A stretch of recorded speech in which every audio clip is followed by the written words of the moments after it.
My name is John Burtka. Yep. And I'm the Executive Director of the American Conservative. On behalf of our sponsors today, the Committee for a Responsible Foreign Policy, the National Interest, the Nation, and the American Conservative, I'd like to welcome you to our conference entitled The Future of War Powers. Before we get started, I'd like to say a brief word about our host today. The Committee for a Responsible Foreign Policy brings together people from across the political spectrum on a monthly basis to discuss the most important issues relating to national security with the aim of restoring the authority of the Constitution in order to create a more peaceful and secure world. In their own words, the Committee for a Responsible Foreign Policy believes that the United States must pursue a realistic and restrained foreign policy. Foundational to responsible and thoughtful foreign policy is the need for congressional consent for all acts of war. Too often, Congress has taken the back seat in directing military action, acquiescing to the president. The Constitution spells out in Article 1 that the authority to authorize war comes exclusively from Congress. Today's conference will tackle the question of congressional war powers head-on, with a special focus on the war in Afghanistan, among other topics. Without further ado, I'd like to welcome Jim Antle, editor of the American Conservative, and Jacob Heilbrunn, editor of the National Interest, to help frame today's conversation and talk about what you can expect to hear from our panelists and speakers. Jim Antle, editor, comes to the American Conservative after managing a stable of reporters as politics editor of the Washington Examiner. A former senior writer at TAC, Antle also previously served as managing editor of the Daily Caller, editor of the Daily Caller News Foundation, and associate editor of the American Spectator. He is the author of Devouring Freedom: Can Big Government Ever Be Stopped? Antle has appeared on Fox News, CNN, MSNBC, and NPR, among other outlets, and has written for a variety of publications, including the Wall Street Journal, Politico, The Week, the LA Times, the Boston Globe, the Daily Beast, Guardian, Reason, and the Spectator of London. He also serves as a senior advisor to defense priorities. Jacob Heilbrunn is editor of the National Interest. He is also a columnist for the Spectator USA. He was previously an editorial writer for the LA Times and senior editor of The New Republic. He is the author of the book, They Knew They Were Right: The Rise of the Neocons. Please join me in welcoming Jim and Jacob to the podium.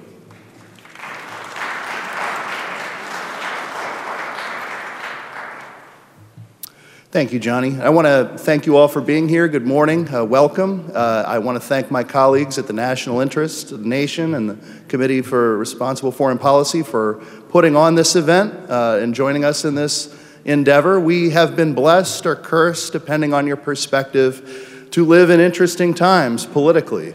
And we have this dynamic where we have a president of the United States who has said in December that he would like to end the war in Syria and begin to wind down the war in Afghanistan. And we have a Senate that is part of Congress, as we remember from our civics lessons, and has the Article 1 power to declare war. And then the Senate rebukes the president for wanting to end these wars, which includes one war that Congress never voted on in the first place, and a second war that is our longest war that they are very afraid will be ended in a precipitous fashion. If we end it after 17, 18 years, that is highly precipitous, and we don't want to do anything quite so rash. Yet by the same token, we also have a war in Yemen that the United States is participating in, and Congress has rebuked, under the War Powers Act, it has withdrawn its support for this war in a reassertion of congressional war powers. And this looks likely to be President Trump's second veto of his presidency, will be to veto this resolution. So there seems to be some confusion about what our foreign policy should be and what Congress's role in war powers, in the matter of war and peace, what it ought to be. The opportunity, I think, that arises out of this confusion is that we have a president that wants to end some wars, even if he has perhaps not staffed his administration in the optimal way to facilitate that happening. And we have a Congress that wants to end some wars, or at least wants to resist things that President Trump does. So I think whatever the deficiencies of the Trump record, the Trump rhetoric allows Republicans and conservatives to have conversations about these foreign policy issues that were very difficult to have under, say, George W. Bush, when it was a bit more of a monologue rather than a dialogue on questions of war and peace on the right. I think that also progressive forces, principled progressives who have long been resistant to building up the warfare state and have long been resistant to the concept of forever war, I think they have been emboldened by the Trump presidency. I think that even if only for partisan reasons, they can gain new allies within the Democratic Party who want to stand up to the executive branch. Whenever a party is out of the White House, that party's interest in resisting encroachments by the executive branch is increased, is enhanced. But there is obviously a lot of long-standing reasons for why war powers, the congressional war powers have eroded, and some of that has to do with the political incentives faced by Congress itself. It is often better politically to punt on these questions and to allow a president to take all of the political flack for what we are doing or are not doing overseas. So I think some of the things that our speakers today will address is how do you alter those political incentives? To what degree are members of Congress really reading the tea leaves accurately and appropriately when they decide that allowing the executive branch to consume their constitutional powers? To what extent is this good politics, good policy, good stewardship of the Constitution to which they all swore an oath? So we're going to talk about that. We're going to talk about the actual results of some of these wars that have either not been sanctioned by Congress or were sanctioned by Congress under a very different set of conditions than exist now that these wars have gone on a decade plus. So there will be both the talk about the constitutional process, but also the practical effect that this has had on our country in terms of whether it's actually made America safer, in terms of what it has done to the war fighters, the people in the military who have had to do all of these multiple deployments to fight these wars, and what it has done to our country as we debate what we want for a proper size and scope of our federal government. So I hope all of you will enjoy the programming and that we will consider these important topics, and we'll see whether Congress can reclaim some of their Article I powers, as our founding fathers very much intended. Thank you.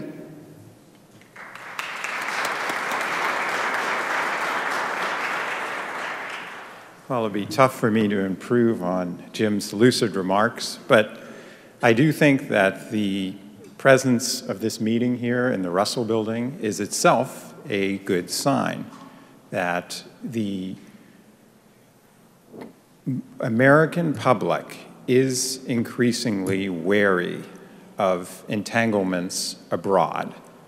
And these wars in Afghanistan and elsewhere are not popular. Among some of the elites, they remain so, or they are simply buried.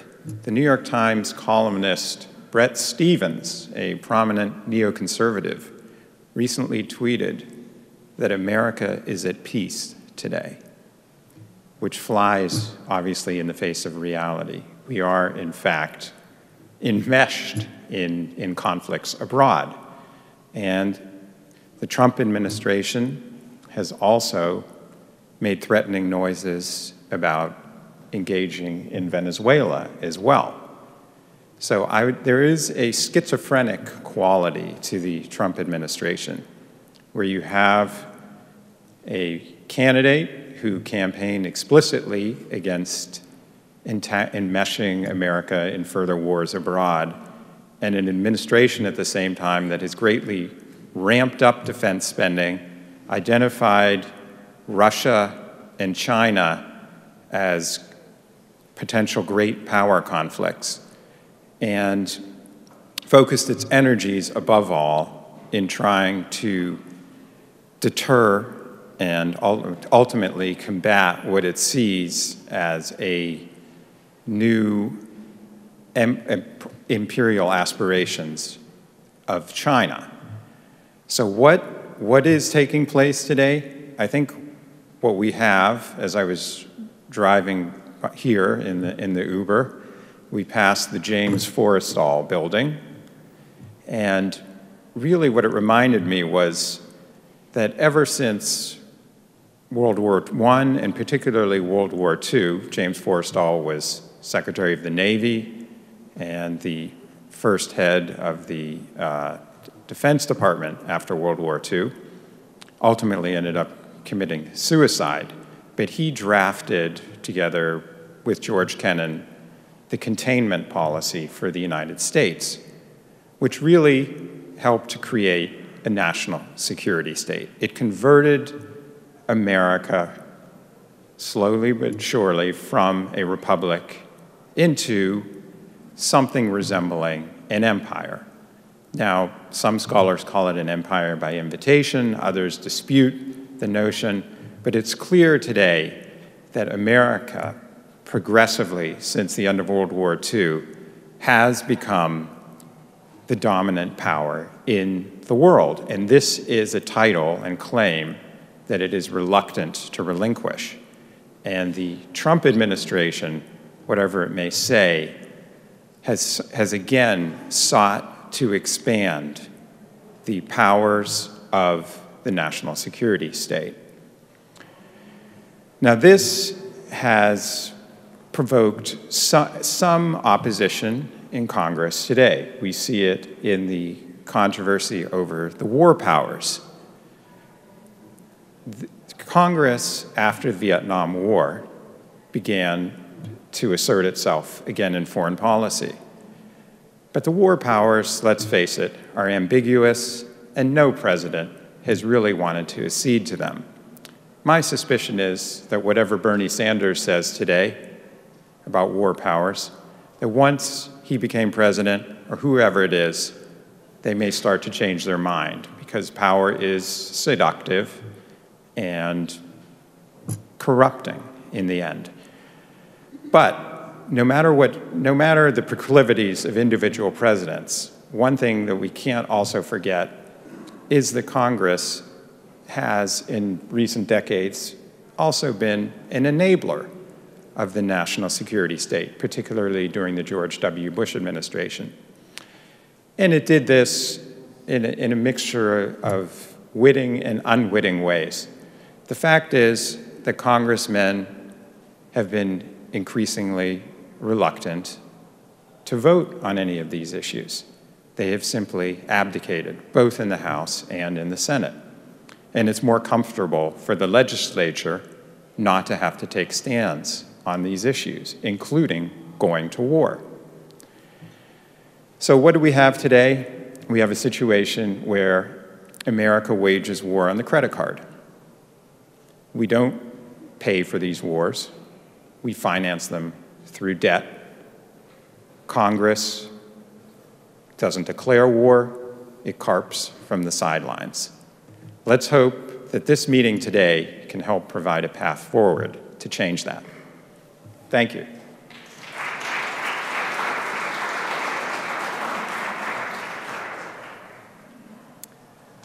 Thanks, Jim and Jacob. I'd like to invite the members of our first panel to come forward for a discussion on realism in Afghanistan and other theaters. Daniel Davis is a senior fellow and military expert at Defense Priorities. He is retired from the U.S. Army as a lieutenant colonel after 21 years of active service. He was deployed in combat zones 4 times in his career, beginning with Operation Desert Storm and then to Iraq and Afghanistan twice. He was awarded the Bronze Star Medal for valor in the Battle of 73 Easting in 1991, and awarded a Bronze Star Medal in Afghanistan in 2011. He earned a Master's of International Relations from Troy University in 2006. Nathan Gerald served in the U.S. Army from 2010 to 2016 as a military intelligence officer. He deployed to Afghanistan in 2013 with the 2nd Brigade, 10th Mountain Division. During his career, he achieved the rank of captain and received the Bronze Star, the Purple Heart, and 3 Army Commendation Medals. He is presently a full-time graduate student at the Maxwell School of Citizenship and Public Affairs at Syracuse University College of Law. He previously earned a BA in Political Science from Hillsdale College in 2009. Chris Preble is the Vice President for Defense and Foreign Policy Studies at the Cato Institute. He is the author of The Power Problem: How American Military Dominance Makes Us Less Safe, Less Prosperous, and Less Free. Preble has published articles in major publications, including the New York Times, the LA Times, the Financial Times, National Review, the National Interest, and Foreign Policy. He's a frequent guest on radio and television. Preble was a commissioned officer in the U.S. Navy and served aboard the USS Ticonderoga from 1990 to 1993. He holds a PhD in history from Temple University. Robert Borsage is a leading progressive writer and activist. He created a range of progressive organizations, including most recently the Campaign for America's Future, Progressive Majority, and ProgressiveCongress.org. He guided the Institute for Policy Studies for nearly a decade and served as a director for the Jesse Jackson 1988 presidential campaign.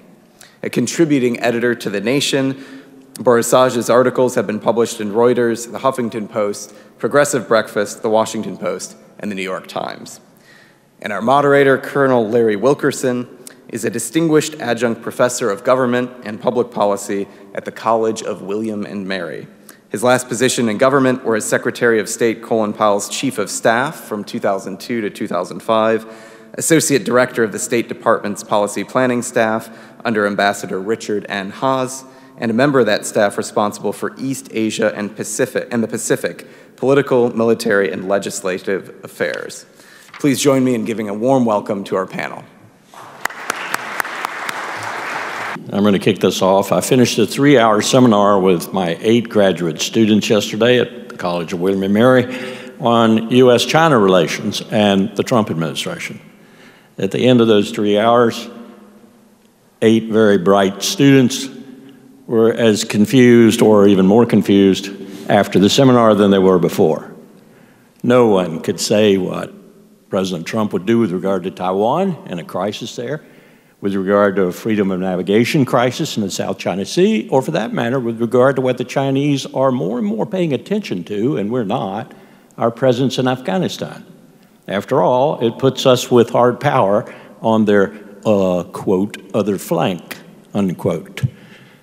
The most lacking quality in Washington is empathy, considering what the other person is thinking about what you're doing.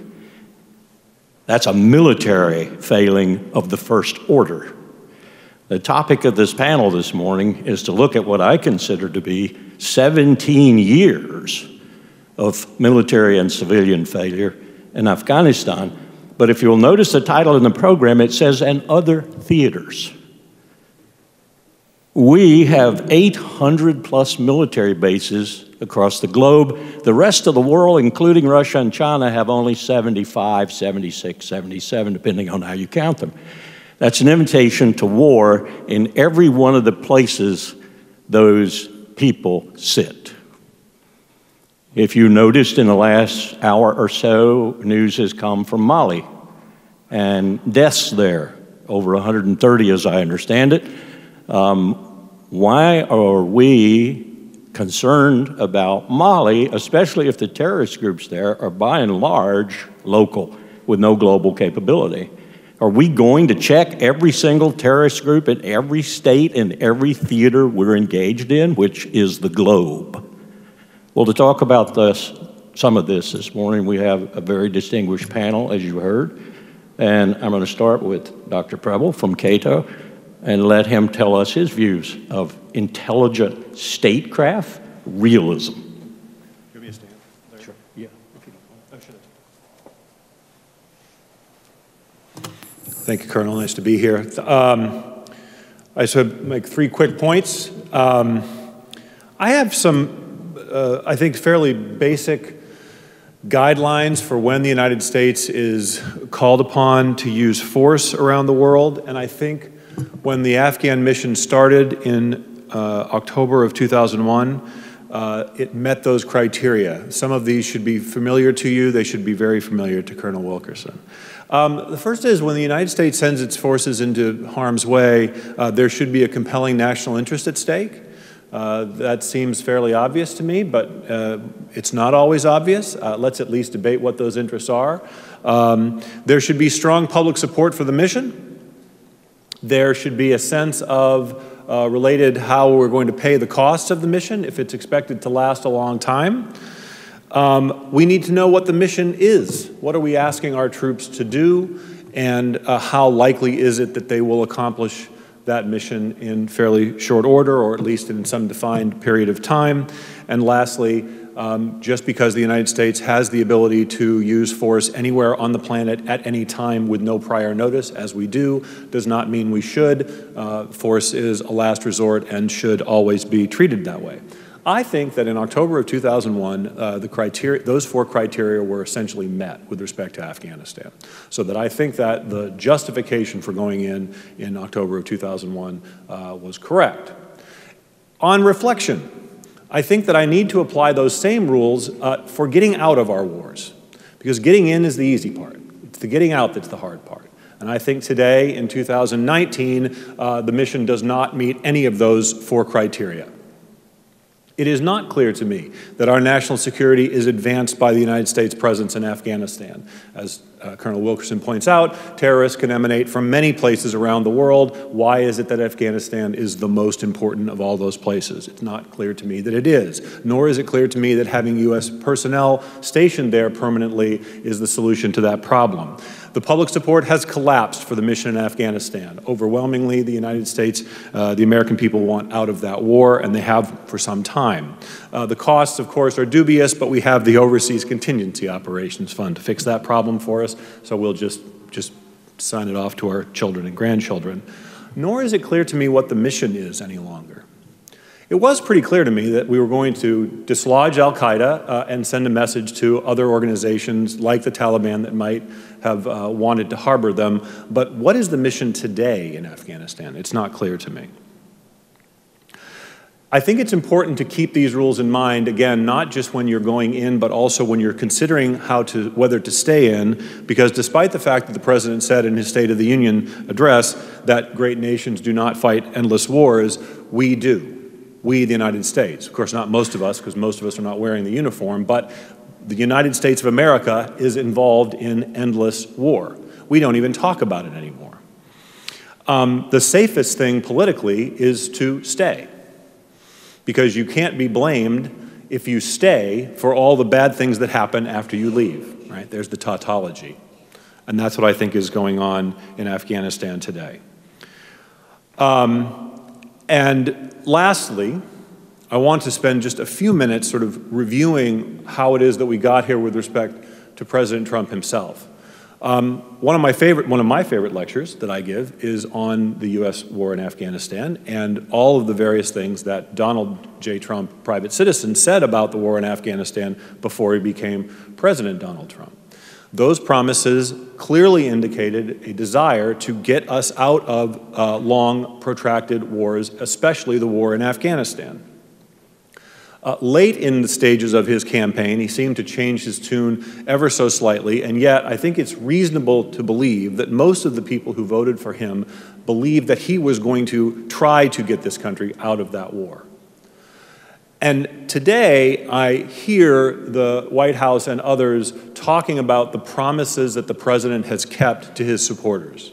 Things like tax cuts and judges and rolling back of regulations and all of those promises. Promises made, promises kept.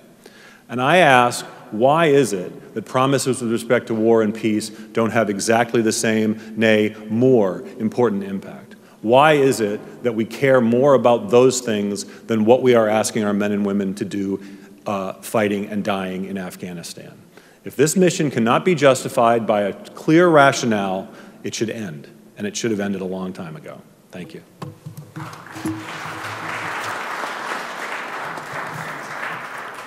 Thank you. I'd like to turn now to Colonel Davis. I just want to say a couple of words. If you don't know about Colonel Danny Davis, you know he gained a little fame when he came back from Afghanistan and immediately wrote a piece that essentially said, and this brings back my own war of Vietnam, those of you old enough will understand what I'm saying. He essentially said in the article that the military and civilian leaders involved directly with Afghanistan were lying to the American people about progress there and about success there. I think that's absolutely the case, as it was for Vietnam. So, Colonel Davis.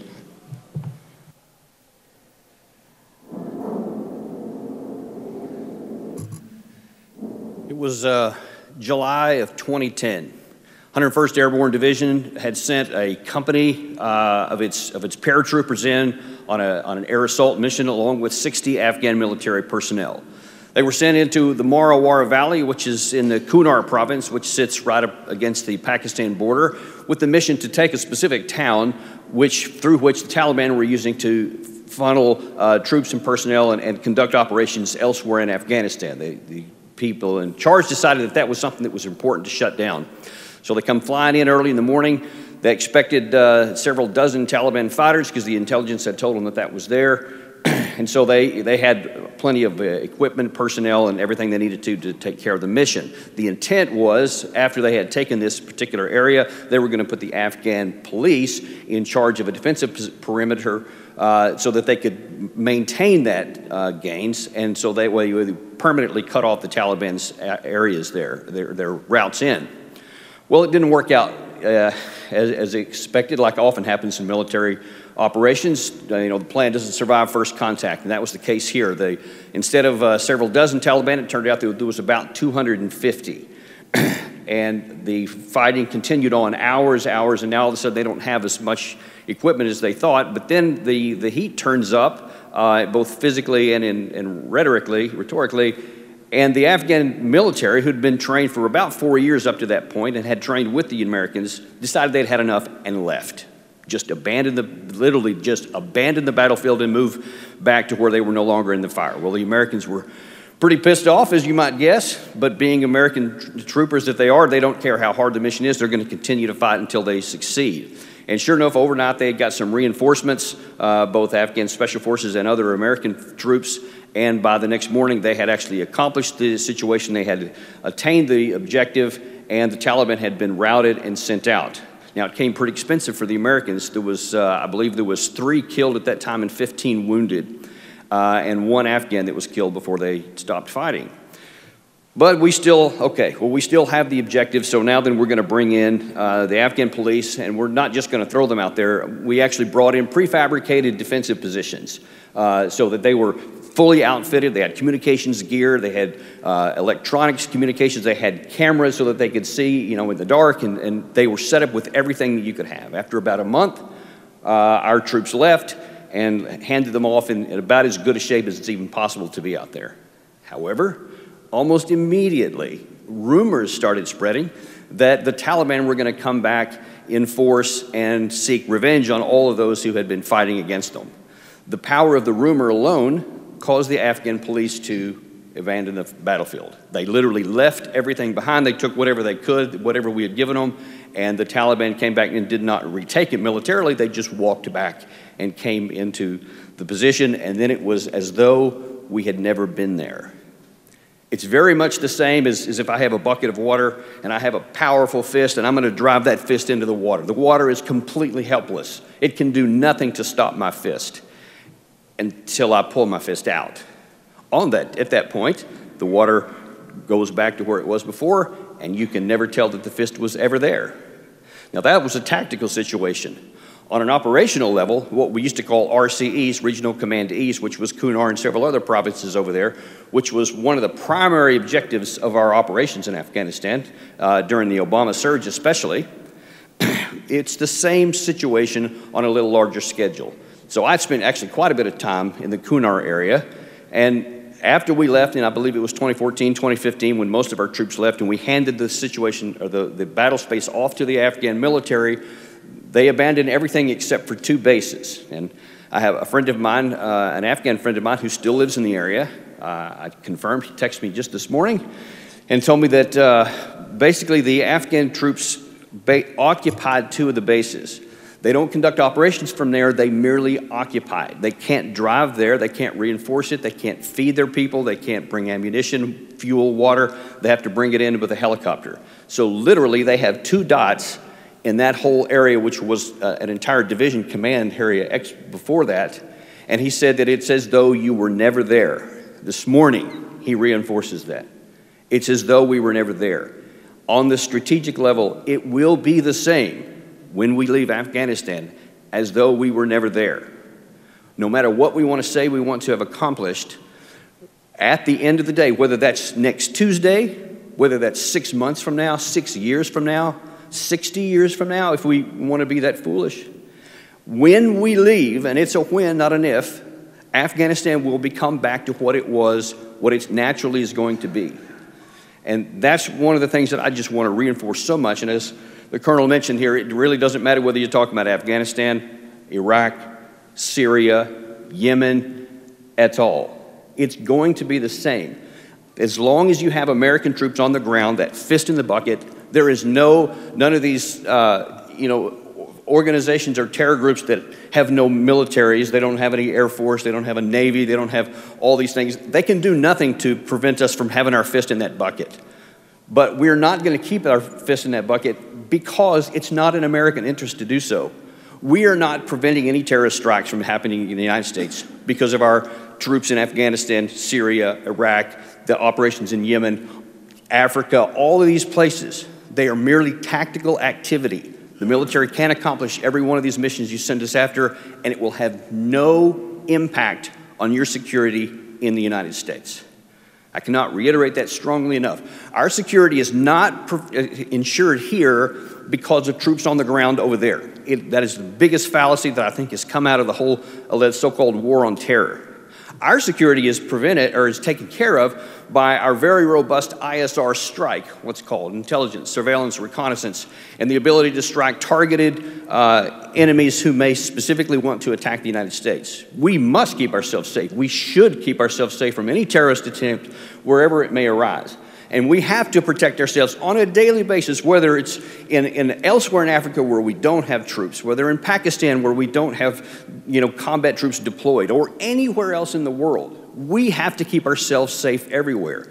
But we do keep ourselves safe with this ISR strike and a good cooperation between federal, state, and local law enforcement officials. That's what has stopped scores of potential terrorist strikes throughout the years since 9/11. And that's what's going to continue to keep us safe forward. All we do is we lose American blood and American treasure, and we deny ourselves the ability to actually prepare for potential existential fights that may actually need to be fought someday for our security. We weaken our national security by these forces. We do not help it. And that's the primary thing that I want to get across to you. We do not increase our security. We actually diminish it by staying here. And we really do need to shut these down in a responsible way, and that will help our country enormously. Thank you.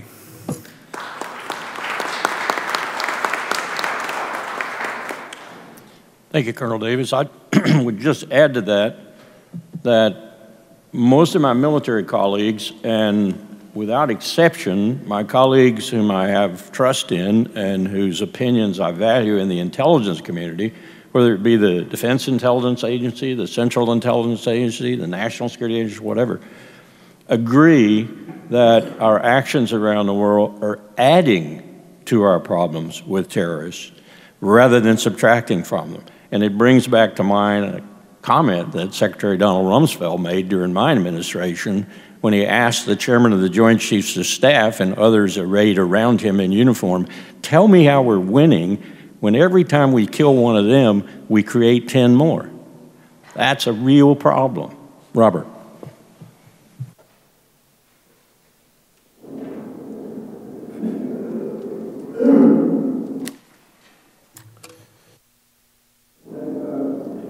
I turned it off. Hello. I'm here from The Nation magazine, and I bring you greetings from its editor and publisher, Katrina vanden Heuvel. The Nation has been a loud and clear voice against American interventionism for many decades. And Katrina particularly wanted to have a representative here because she is particularly interested in fostering cooperation between libertarians and the left, between Republicans and Democrats, to take on what is an insular and unaccountable foreign policy establishment and the endless wars that they promote. So let me just lay out a few propositions that I think set the basis for our discussion. As has been noted, we wage wars, our country, without end and without purpose. Afghanistan is the best example. 17 years, the general in charge now admits that there is no plan for victory. Think about that. The general admits there's no plan for victory. When Donald Trump said he would start to withdraw troops from Afghanistan, a leading Mandarin of the foreign policy establishment, Richard Haass, chair of the Council on Foreign Relations, rushed to print an opinion page defending the war. And he agreed that there was no chance of victory, there was no chance of creating an independent state. It didn't matter that it might become a terrorist base if we left, because there are terrorist bases around the world. But there was one reason, he said, one reason why we had to stay, and that was to demonstrate American credibility. Now, when the leading Mandarin of American foreign policy argues about the inanity of being mired endlessly in a war in an impoverished country on the other side of the world, that demonstrates credibility, my friends, that emperor has no clothes. And the war goes on. Americans, as one of our speakers noted, are tired of these wars. They keep electing as president the candidate who expresses the greatest skepticism about them and about regime change, and yet the wars go on. Obama failed to end the wars that he inherited, added Libya to the list of failed regime change follies, and helped perfect a strategy that enables us to bomb peoples in several countries at the same time without anyone noticing. Trump ran, as our speaker said, as a candidate who was scornful of these wars. As commander-in-chief, he summarized the enterprise known as the global war on terror as a waste. Quote, $7 trillion over a 17-year period, and we have only death and destruction. It's a horrible thing, unquote. He announced that he would try to get troops out of Syria and Afghanistan, and to date, the wars go on. The United States, in waging these wars, has developed and perfected a structure in place for permanent and constant engagement. Colonel Wilkerson mentioned the bases across the world. Trump trumpets America first, but at this point under his presidency, we are committed to defending more countries than at any time in our history, 66 and counting. We have troops in 133 countries, an empire of bases, fleets in every ocean, a military-industrial complex that is expert at inflating threats and peddling new weapons. We have plumbing in place, covert operatives, special forces, war corporations, for constant, quiet engagement. We have a foreign policy establishment that is insular, self-perpetuating, and has been utterly unaccountable for a series of repeated failures. And now, as I said, we have a mode of welfare that can go on without attracting public attention and requiring very little public sacrifice except for those enlisted to fight. The Congress has essentially defaulted on its fundamental war power, the power to decide whether we go from peace to war. But in somewhat, that power is outstripped by this permanent establishment of engagement. Few presidents decide to go from peace to war. They are faced rather with questions of whether we will escalate or we will retreat, a question that frames the issue in a way that makes the answer almost inevitable. The Congress, in fact, officially passed the War Powers Act in Vietnam, after Vietnam, in order to try to restrict presidential war power making. And yet, in that War Powers Act, because it assumed that America would be constantly engaged across the world and face emergencies constantly, it essentially wrote the president a blank check to make war, to create conflict when he chose, requiring only that he report it after a few days. How does this all end? How do we begin to unpack this? Catastrophic failure clearly is not enough. Iraq proved that. Absurdity on its face doesn't do it. Afghanistan proves that. Electing an anti-war president like Donald Trump seems not to work, at least to this point. And in fact, the irony of Trump as an anti-war advocate is that it has created a Trump derangement syndrome among Democrats, where increasingly Democrats are acting like a war party because Trump happens to mention that he might be for peace. I think the only way we begin to unpack it is first by exposing and ending the indefensible, the handful of troops stationed illegally in Syria and the war in Afghanistan. Surely progressives, libertarians, true right-wing populists, some Republicans and responsible Democrats can come together to begin to get this done. At least we could come together to force the argument and to expose the absurdity and to let the public let its views be known, because the public is on our side. Ending one folly would be a good beginning. We might even get President Trump on our side in a good day. To take on the full structure of permanent engagement, however, requires a massive citizen intervention, a true set of movements that disrupt what is now a very entrenched foreign policy establishment. That requires new alliances and courageous leadership. Moral leaders like Reverend Barber, whose Poor People's Campaign is reviving Dr. King's legacy of challenging racism, inequality, and militarism together. Veterans joining together to campaign against the squandering of their lives on missions that have no purpose.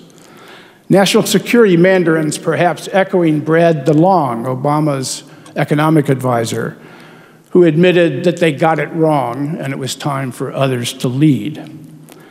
Perhaps the best hope for a glowing movement is the new generation demanding attention to catastrophic climate change, for that will force a fundamental change in security priorities and resources. The opposition is growing. In Democratic primaries, it was interesting to see that Elizabeth Warren, Bernie Sanders, Gillibrand, Tulsi Gabbard, Cory Booker, and others supported Trump when he said he would take troops out of Syria. There's the beginnings of the possibility of a bipartisan effort to unpack at least the most absurd of these efforts. And surely we should get that done, for at this point, the wars go on.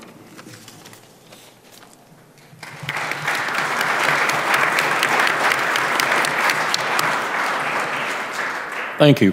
I'd like to point out that we're in the presence of the august body charged by the Constitution with the war power, and it is wrestling right now with a brutal war in Yemen. Senate has passed 54 to 46, I think. The House may be passing, but the president will probably veto. Consider that.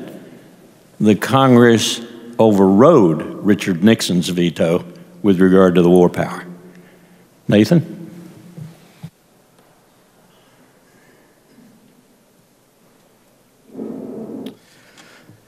Hello, everyone. I want to talk about the realism of war. I became acquainted with the realism of war on June 8th, 2013. I was part of a small group that went down to a joint U.S.-Afghan base in Paktika province on the border of Afghanistan and Pakistan. We were there to share information and intelligence with the Afghan troops there, and we had a very successful meeting with them. They were very receptive, and I got to see the energy and passion that they had for defending their country. It happened as we were leaving. We left the meeting, went outside, and were about to have lunch, when an Afghan officer pulled up in a truck in front of us, hopped out, and began firing at us. I got knocked down to the ground before I realized what was going on. I looked to my left and saw my boss collapse to the ground. And it was when I went to grab my rifle that I realized that something wasn't right. And the pool of blood started emerging from my arm on the ground. Once the screaming and bullet fire stopped, I went to grab my tourniquet and put it on, and one of the Afghan translators there helped me tighten it. Some of my brothers and sisters in arms came over to pick me up, put me in the back of a truck to take me to a medic station. Before I left, they handed me a rifle to pull security in the truck, and they loaded a bloodied body of one of my fellow soldiers on the back of that truck as we drove off back to the medic station. I say all this because experiencing that was not the hardest part of war. It's dealing with the aftermath of that every day for the rest of your life. And this is why, when we talk about the future of war powers and the realism of war in general, we must always consider our firm commitment to veteran services and ensuring that veterans have access to appropriate care. And I think I recently wrote about this in The Atlantic. And I think that as a society, we oftentimes forget that that is an important component of that discussion. And I think it's a symptom of the civil-military divide. Society desires to help veterans, but they don't always understand what veterans need. And veterans as a whole generally don't talk about some of their key interests and their needs. And I think I wrote about a recent proposal in the Afghan Service Act, which is likely going to be discussed today. They want to provide a $2,500 cash bonus to veterans to honor their service in Afghanistan. The total amount that'll be proposed that's going to be spent is $7 billion. I took great issue with that because there are real, ascertainable, and pressing issues facing veterans as a whole that $7 billion could do a lot more benefit for than a $2,500 check in the mail. Right now, we have over 140,000 soldiers that have volunteered to list themselves on the burn pit registry to articulate what they saw and experienced overseas in hopes that someday science might provide help to those that are suffering cancers and other terrible diseases that they will have to live with for the rest of their life. And it's unclear now that because the VA doesn't recognize a scientific link between burn pits and these various conditions that have been popping up, there's no guarantee that those of us that get out early, have families, will get any compensation for our families after our passing. We also have a severe problem with lead, mold, and other infestations on our military bases. I was saddened to learn that between 2011 and I think 2018, there are over 1,000 cases of small children with elevated lead that are military kids. We also have a severe problem in our Court of Appeals system for veteran claims. The Board of Veteran Appeals last year heard 85,000 cases, That means on a given week, judges have to work through 25 to 30 cases a week. Oftentimes, these cases for disability claims have over 1,000 pages. And a recent study by Stanford scholars identified a high error rate among the decisions being made. I'm not an expert. I am a veteran here to talk about things that I saw and that need to be addressed. If we are wanting to preserve the all-volunteer force, if we want to continue incentivizing our young men and women to join the ranks of our military, we must do better for our veterans. If we want to honor the sacrifices of those that have died, shed blood for those for our country and our interests, we must do better for our veterans. We can never forget that whenever we talk about the impact of intervention and taking military action. Thank you.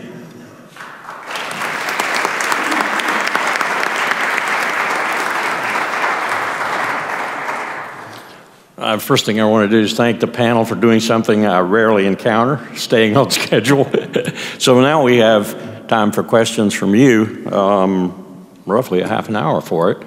I want to ask the first, Mitzi, I'll be right to you. I want to ask the first one of the panel and just ask them to take into consideration not just the Afghanistan part of the title, but also the other theaters part, and give us a little shot of what you think would be a realistic, intelligent, wise statecraft that America should adopt were it to suddenly come to its senses.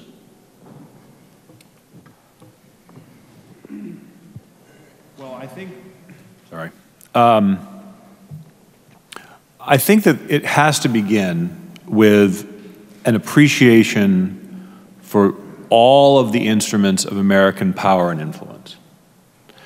And responsible, intelligent statecraft does not begin and end at the barrel of a rifle, right? So I think that if you look at the range of things that the United States has undertaken since 9/11, the military instrument is the least effective of them. And let me hasten to add, this is not the fault of the men and women who carry these rifles. Absolutely not. They have been put into positions to accomplish missions that they simply were not suited to in the first place. Now, to their great credit, as Colonel Davis pointed out, they don't often say that, right? They are trained to carry out orders that are given to them and figure it out, and God bless them for it. But ultimately, the responsibility rests with the civilian leaders that put them into these situations in the first place. So I would do this. I would start by sunsetting the 2001 and 2002 authorizations to use military force. End them, don't mend them. Require Congress to come back and debate, as though we were starting from scratch, where U.S. military personnel should be deployed and why. And if the administration cannot demonstrate that, then there should be no forces engaged in conflict. That would be a start, but we're still a long way away from that. I would actually build on to that. And I've actually heard it floated around by a number of my colleagues actually prior to the last election, is that they would like to see a situation where the commander-in-chief says, okay, there is, depending on how you want to count, roughly 9 undeclared wars right now, military operations where we're carrying on that have not been authorized. Take every one of those and say, all right, in order, in sequence, give them to Congress. If Congress really does believe that they are in the national interest and that they are necessary for our security, then let them vote and the operation will continue. If they don't, then the operation will shut down. Now, of course, in my opinion, there's very strong, compelling evidence that none of them would pass that muster. Because if you're going to have a military operation, part of that calculation must be, and how do we end this? You know, the classic ends, ways, and means. What is the end state? how do we even achieve it? And right now, those don't even exist for Afghanistan, and certainly not for Syria or in Iraq. They're just there, and anywhere in Africa that you want to talk about. They just exist to conduct tactical operations. But there's not even the possibility, there's nothing even articulated that would ever tell the American people, here's how we'll know when this wins. When these conditions are met, then we know we have success. And if you can't articulate that, and if you can't even start the first one, which is, why is this in the American national interest? Why do we need, and that's the word that has to be applied, why do we need to conduct these military operations for our security? If you can't answer that one or the last one, they must end. And if we just use a rational approach on all of these, I think that we'll do a lot less in the military sphere. Well, I second my colleagues. Let me add two things. One is, I do believe we need a fundamental reassessment of what our national security threats are. I think increasingly it is clear to people that the existential threat we face from catastrophic climate change is real, present, and costly in lives and treasure right now, and is getting significantly worse. It requires fundamental reordering of our security priorities in perspective and energy. Secondly, we have an international economy and an international economic strategy that is undermining our middle class and producing inequality and fostering corruption across the world and in this country. That is something that will continue to disrupt our politics and make us a much less safe country. I think we have to make that a national security priority. Then I think my colleagues, I would join my colleagues, what Colonel Davis said earlier about ending the militarization of the global war on terror, I think is fundamental. It's been a fundamental mistake. It has led us to do what every politician of every party and of every political stripe says we will not do, which is try to police the world. And I can assure you that no country, even one as powerful as the United States, can police the world, yet that is essentially what we are about, and we must begin to unpack that.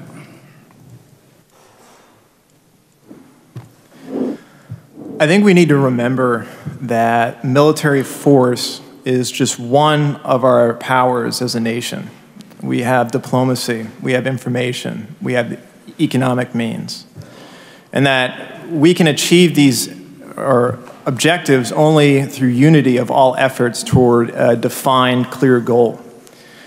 And I think that in the future, if we ever endeavor again to take on nation building, we've got to really think through what the consequences of our actions and have a plan in place to address what will happen after a quote-unquote military victory happens. I think we also need to look at what role the State Department serves. In the future, we must look at further integration of military and State Department efforts because the State Department are subject matter experts on diplomacy. They are people to go to about how do we set up an effective government and help them provide essential services overseas. And I'd like to see more collaboration between the two departments and potentially set up some type of State Department expeditionary force to collaborate with the military if we ever endeavor to do something like this again. Thank you all. Mitzi, you were first.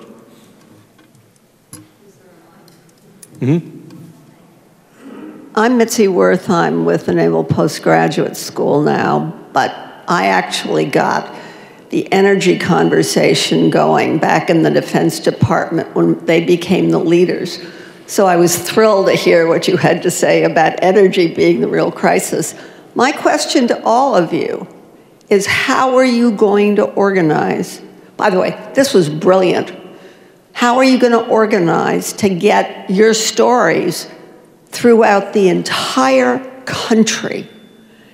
And I think you have to build a publicity campaign. You have to figure out how to do it. But the country needs to hear what we've been privileged to hear this morning. Anybody want to tackle that?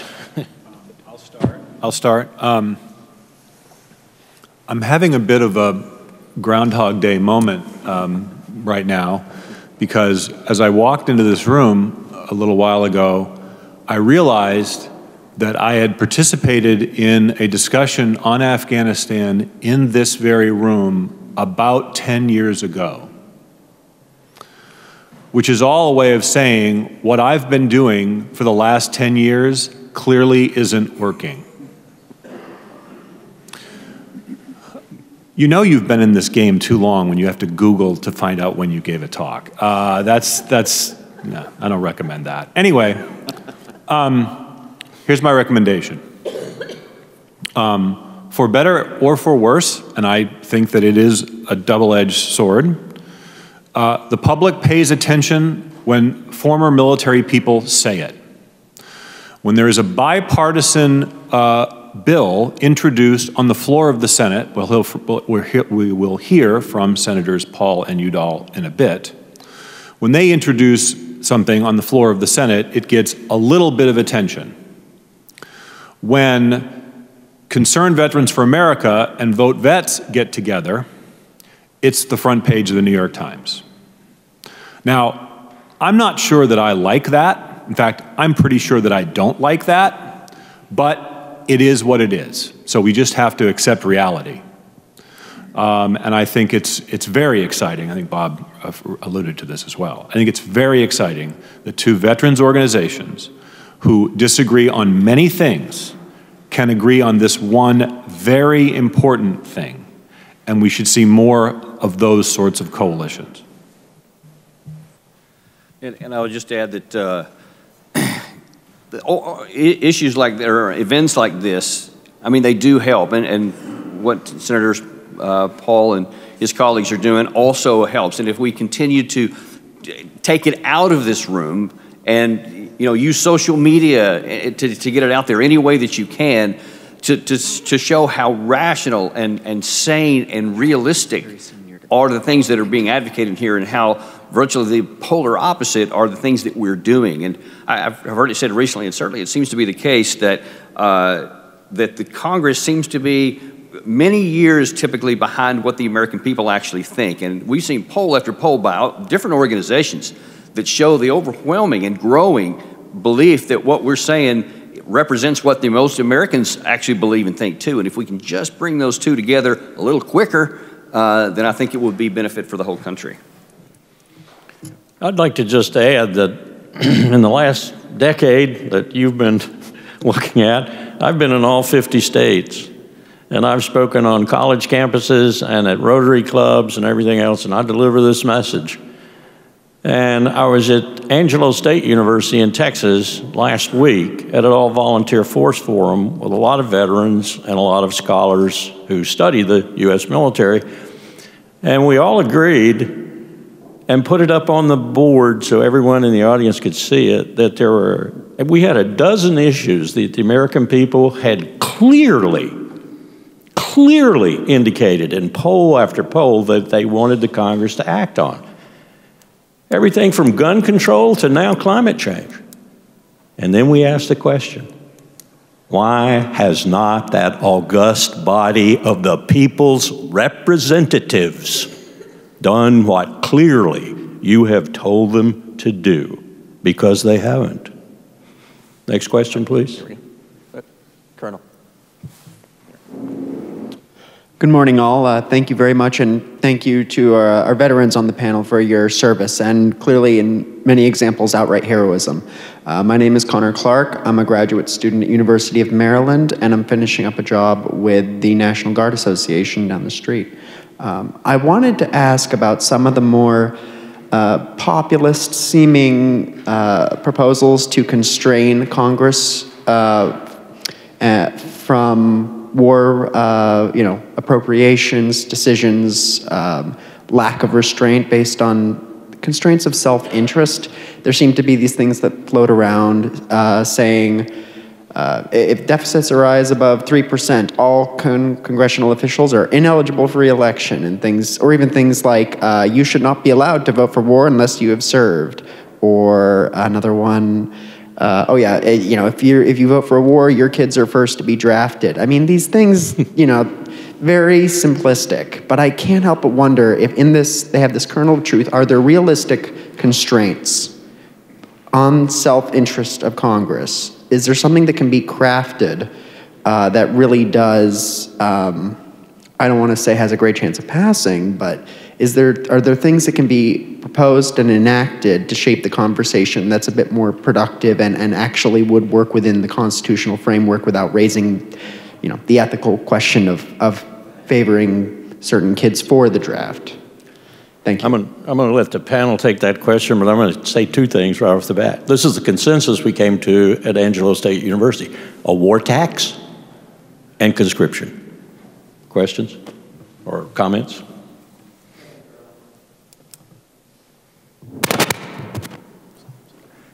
So I think I wouldn't be in favor of a requirement imposed on all Congress members. I think really what this boils down to is that we, the people, have to recognize what we want. And I think, too, is that some of the things that you're talking about are also symptomatic of this civil-military divide of there's just a lack of understanding nowadays between our civilian side and the military side. I think there was a recent poll by the DoD in 2014 that showed half of our youth couldn't name all the military branches. You are less likely now also to be able to have a family member that is a military member. So I think we are, in a sense, the military is kind of becoming becoming mythical folk heroes because we lack a physical connection to people. And I think that's not the right answer. I think that we are all human beings.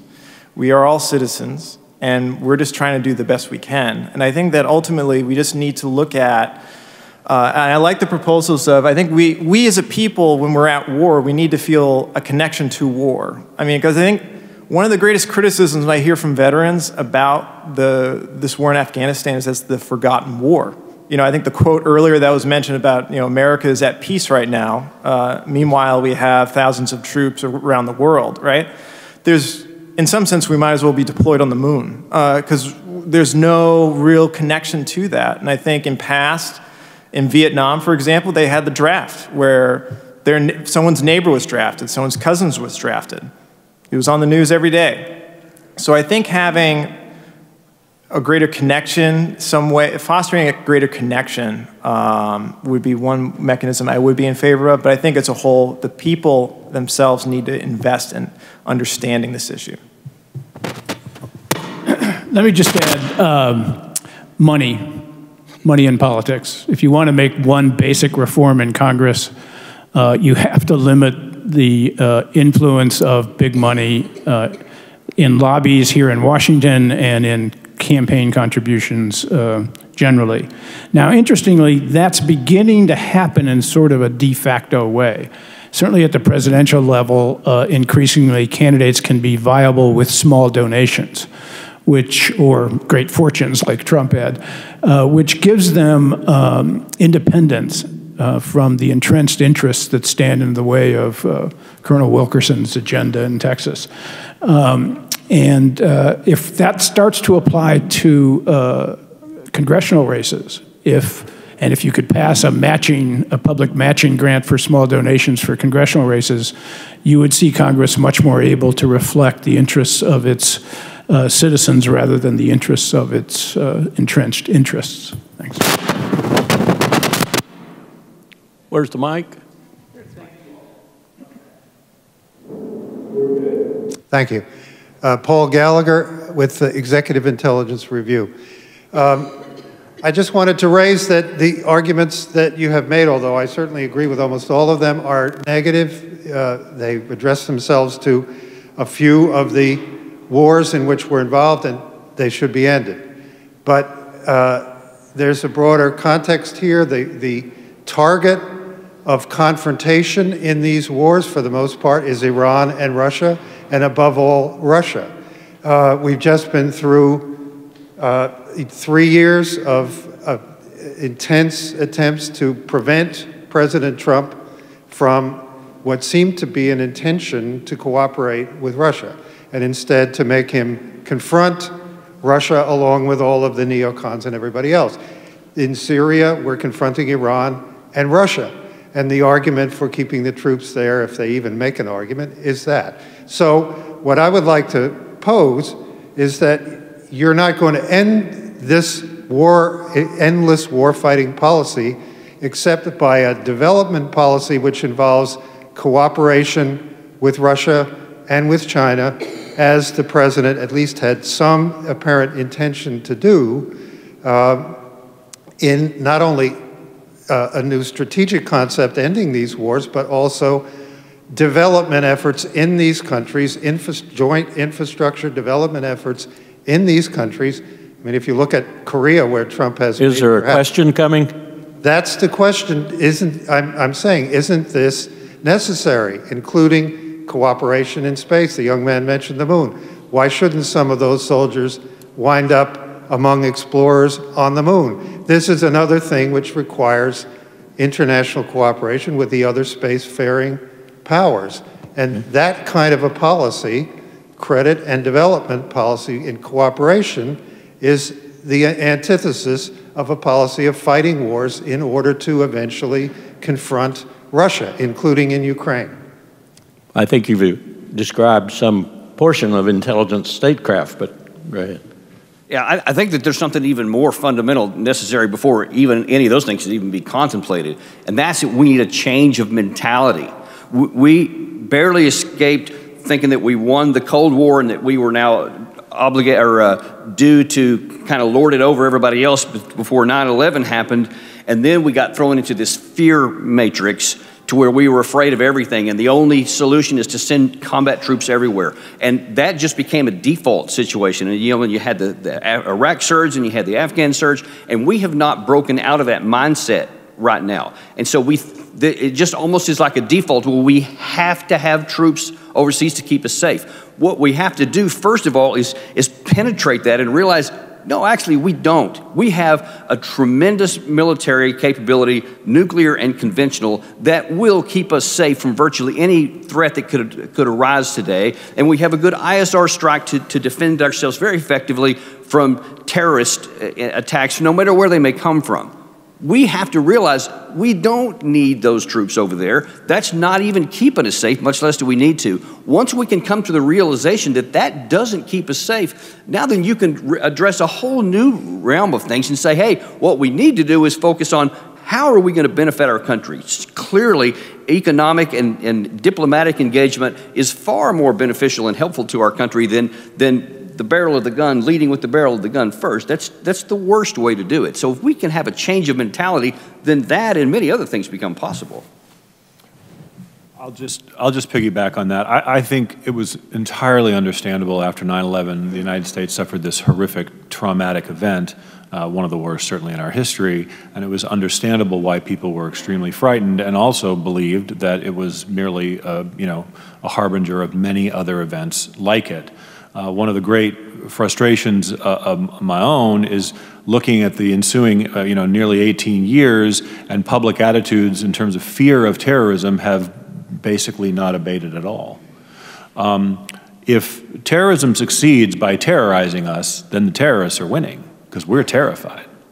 I'd like to see our counterterrorism measures writ large, sort of holistically.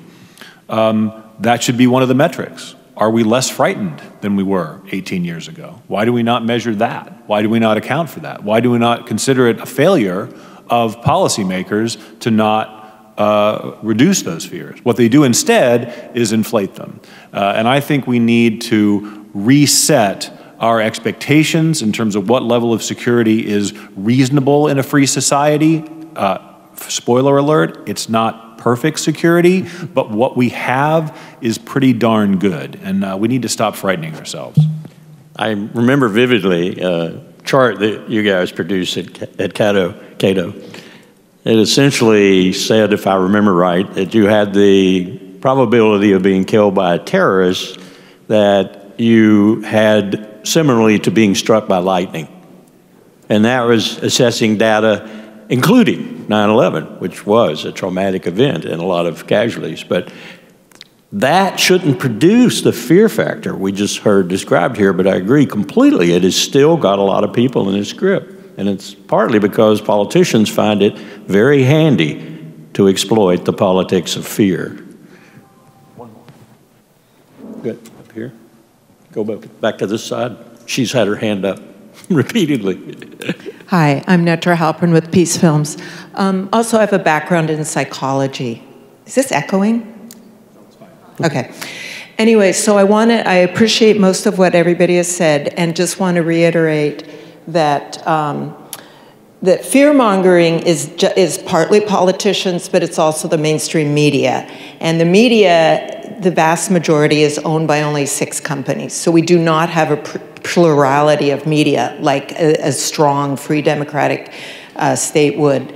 And so the question is, looking at terrorism, instead of just thinking that terrorists are like rats and you just have to kill them, and the more you kill, the more safe you'll be, to look at the socioeconomic situation that people are in, that they would join terrorist organizations, and to look at the U.S. Impact on global poverty. And is the U.S. more interested in asserting dominance, or is it more interested in having a prosperous world? And I would say that that is going to bring us the most security, is prosperity for people around the world, and of course in our own country. What are your comments on that idea? I'll just pick up. Quite a few years ago now, Cato published a book, Terrorizing Ourselves, which included chapters exploring sort of the psychology of fear and sort of why it turns out human beings don't make good decisions when they're frightened. There's also a chapter in there about the relationship between poverty and terrorism. Let's just say it's complicated, because there are some people that are quite affluent who are radicalized, and others who are desperately poor who aren't. So it's quite complicated. But let me just reiterate that the extent to which fear-mongering is used as a vehicle for mobilizing support for various different political projects cannot be ignored, right? And so actually, we have a self-serving, I'll admit, Cato has a major project to try to put the various threats that are confronting this country into context, okay? And if we do that, we will, I think, discover that while there are certain things to be concerned about, it is not nearly to the extent that we are right now. We are scaring ourselves to death. That's it? All right, let's give another round of applause for the members of our panel.